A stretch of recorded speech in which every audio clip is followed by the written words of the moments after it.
Já, góðan daginn. Nú ætlum við að skoða hvernig við hvernig við notum Wakelet og Flipgrid saman. Wakelet og Flipgrid eru hvoru tveggja frí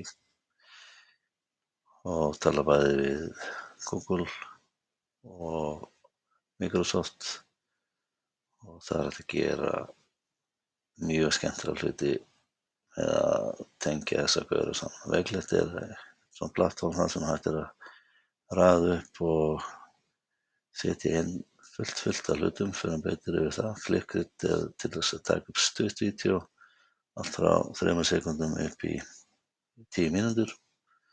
En kíkjum aðeins á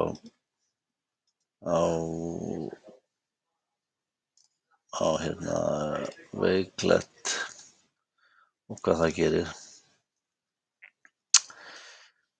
Hérna er reyndar skjáskot af Flipgrid vídeói, en hérna niðri, þetta er allt það sem hægt er að flytja inn í Wakelet og þetta gerist bara á ofurhraða. Það er hægt að setja url, það kemur síðan inn, setja texta, YouTube, leita þá inn á YouTube og hengja YouTube-vídeó á vegginn.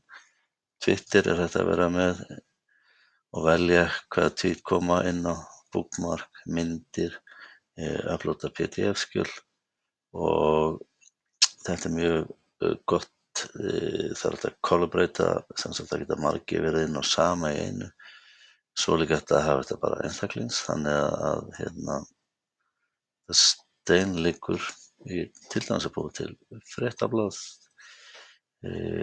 og halda uppi gangi lifandi skjali þar sem er verið að tala til dæmis frönsku byltinguna, siðaskiptin eða hvað það er. Þannig að þetta er svona í örstuttu máli Wakelet og Flipgrid saman. Mæli eindregið með þessu.